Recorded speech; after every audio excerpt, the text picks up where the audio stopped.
उठा आदिवासींनो उठा, उठा आदिवासींनो उठा, स्वसज्ज व्हा, चला उठा, सशस्त्र व्हा, चला उठा, उठा आदिवासींनो उठा. युद्ध आज पेटले, जवान चालले पुढे, मिळून सर्व शत्रूला क्षणात चालूया खडे, क्षणात चालूया खडे, एक संघ होऊन लढू चला, उठा आदिवासींनो उठा.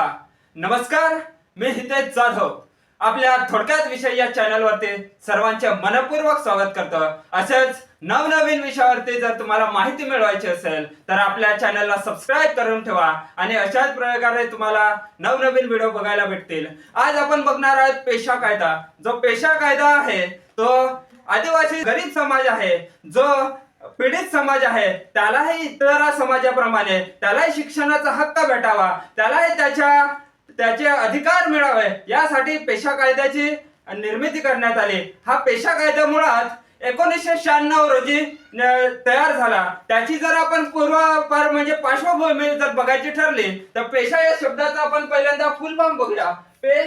पेशाचा panchayat extension to scheduled area act 1996 म्हणजेच पंचायत अनुसूचित क्षेत्रावरील विस्तारित कायदा 1996.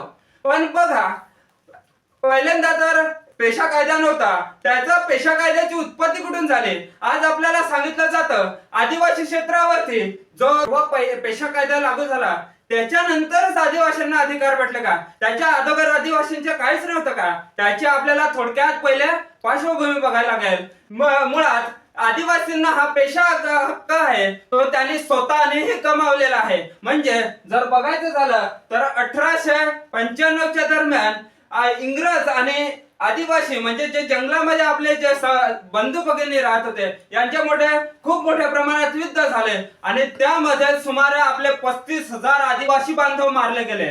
आणि त्या 35,000 बांधव मेल्यानंतर 1875 मध्ये जी व्हिक्टोरियन राणी आहे तिने तिथल्या अधिकाऱ्यांना विचारलं की का हे आदिवासी लोक लढतात, का युद्ध करतात. त्यावर त्या अधिकाऱ्यांनी त्या व्हिक्टोरियन राणीला सांगितलं की जो आदिवासी समाज आहे, जो आदिवासी बांधव आहे तो त्याचे हक्क मागतोय. तो फक्त एवढंच सांगतोय की जल, जंगल आणि जमीन या 3 गोष्टीचा हक्क आम्हाला द्या. आणि तेव्हा व्हिक्टोरियन राणीने 1875 रोजी एक कायदा केला आणि त्या कायद्यानुसार जे जल आणि जंगल आणि जमीन आहे त्याच्यावर पूर्णपणे अधिकार हा आदिवासी माणसांचा राहिलेला आहे. त्याच्यानंतर तो तसाच कायदा जो 1935 मध्ये भारतीय शासन कायदा जो निर्माण केला इंग्रज सरकारने त्याच्यामध्ये तसा तो लागू केला. त्याच्यानंतर तोच कायदा जेव्हा आपला भारत देश 1947 रोजी स्वतंत्र झाला त्याच्यानंतर जे भारत स्वतंत्र शासन कायद्यामध्ये जो होता आदिवासींसाठी जे आरक्षित क्षेत्र ठेवलं होतं ते तसाच पुढे 1950 रोजी भारत जेव्हा प्रजासत्ताक झाला आणि देशाची स्वतंत्र अशी घटना जेव्हा लागू करण्यात आली त्याच्यामध्ये हा जशाचा तसा आपल्याला आरक्षण दिलं होतं. अनुसूचित क्षेत्रावरती जे आदिवासींचं आरक्षण आहे ते तसं ठेवलं गेलं. त्याच्यानंतर बघितलं गेलं तर आदिवासी समाज हा शिक्षणापासून वंचित होता. तो त्याच्यावरती जे दिलेले जे अधिकार होते ते पुरेसे ठरत नव्हते आणि आदिवासी समाज हा अजूनच मागासला होता. त्याच्यामुळे जो भारत सरकारने 1992 रोजी 1992 साली 73व्या घटना दुरुस्तीनुसार संविधान अधिनियम लागू केला आदिवासी समाजासाठी. पण त्याच्यामध्ये पुरेसं असं काही समाधान झालं नाही. त्याच्यानंतर दिलीप सिंह भुरिया हे नाव लक्षात ठेवा मित्रांनो. दिलीप सिंह भुरिया यांच्या अध्यक्षतेखाली समिती नेमली. कधी? 1995 साली.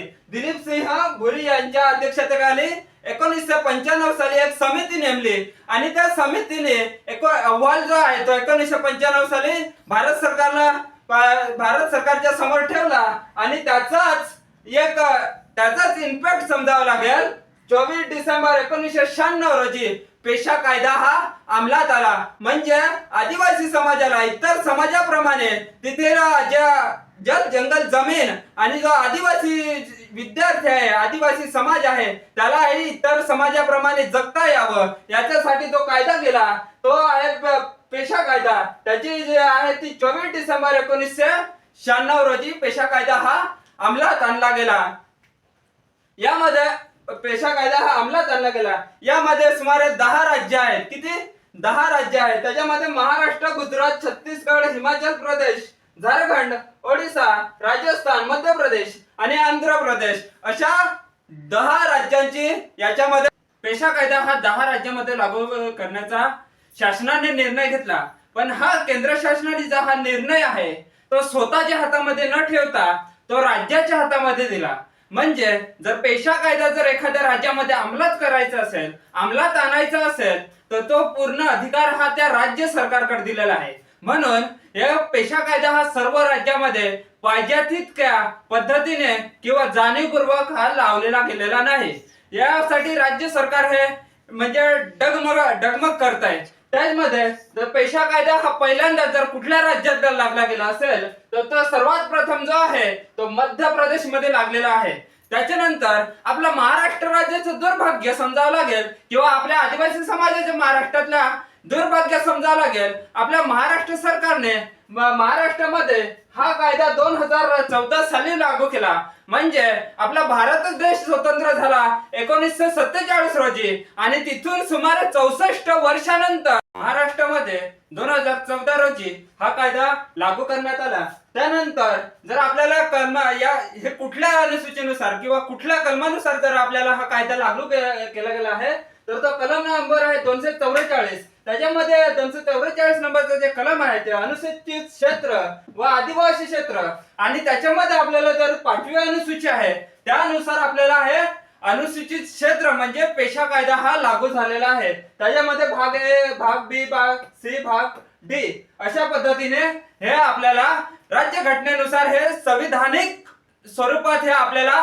पेशा कायदा हा पेशा कायद्याने आपल्याला आरक्षण भेटलेलं आहे. त्याच्यामुळे याच्यामध्ये कोणी सुद्धा दखलंदाज किंवा कोणी याच्यामध्ये छेडछाड करू शकत नाही. त्याचप्रमाणे जर महाराष्ट्राचा विचार करायचा झाला तर महाराष्ट्रामध्ये सुमारे 13 जिल्ह्यामध्ये हा पेशा कायदा लागू करण्यात आहे. त्याच्यामध्ये पालघर, नाशिक, नंदुरबार, पुणे, ठाणे, यवतमाळ, धुळे, जळगाव, अमरावती, नांदेड, चंद्रपूर, गडचिरोली आणि अहमदनगर अशा 13 जिल्ह्यांमध्ये हा पेशा कायदा सध्या स्थितीत तरी लागू आहे.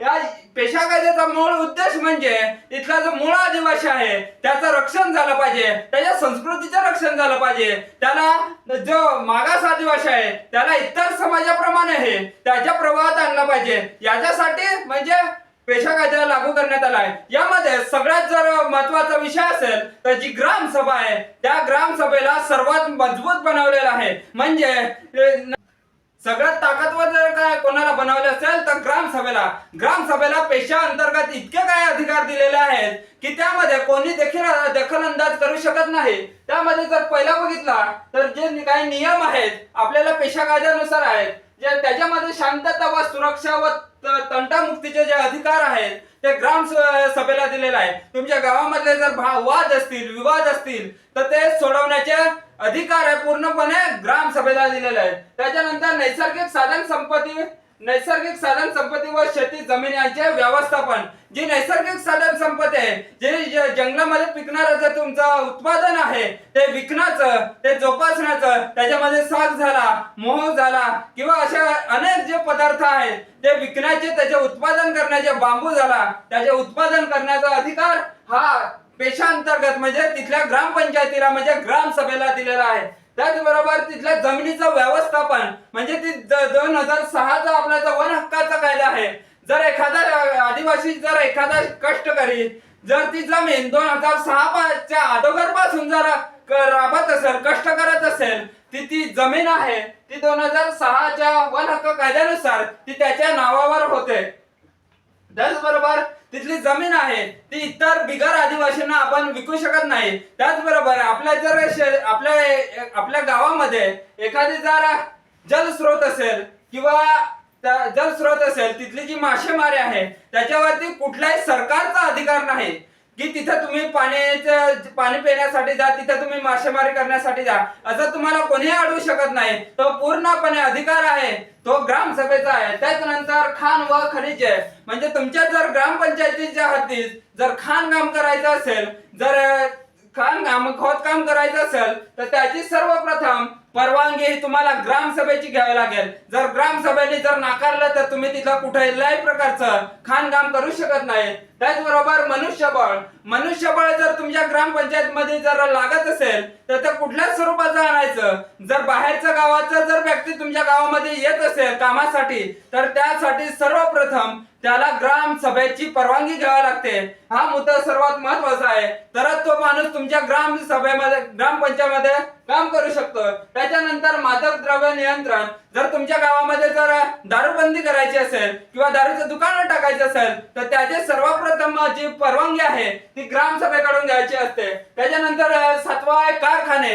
जर हे तुमच्या परिसरामध्ये तुमच्या जे अनुसूचित क्षेत्र आहे त्या क्षेत्रामध्ये जर कारखाने उभारायचे असतील किंवा उद्योग उभारायचे असतील तर त्याची सर्वप्रथम जी परवानगी घ्यावी लागेल ती तुम्हाला ग्रामसभेची घ्यावी लागेल. त्याच्यानंतर आहे बाजार नियंत्रण. जर तुम्ही ग्रामपंचायतीमध्ये जो काही तुमच्या बाजार भरेल त्याच्यावरती पूर्ण हा कंट्रोल हा ग्रामसभेचा आहे. त्याच्यानंतर लाभार्थी आहे. जे काही कुठल्याही योजना येतील त्यामध्ये कोणाला लाभ द्यायचा कोणाला नाही द्यायचा याचा पूर्ण अधिकार आहे तो ग्रामसभेला आहे. त्याच्यानंतर आहे जो लेखाजोखा. जो काही तुमच्या ग्रामपंचायतीचा लेखाजोखा आहे तो सर्व लेखाजोखा करण्याचं काम हे ग्रामसभेकडे असतं. म्हणजे पेशा कायदा हा जर चांगला एखाद्या सरपंचाने जर चांगला समजून घेतला तर पेशा कायदा हा पाठीच्या आदिवासी समाजाचा पाठीच्या कण्या असल्यासारखा आहे. म्हणजे ना लोकसभा ना विधानसभा, सबसे बडी ग्रामसभा.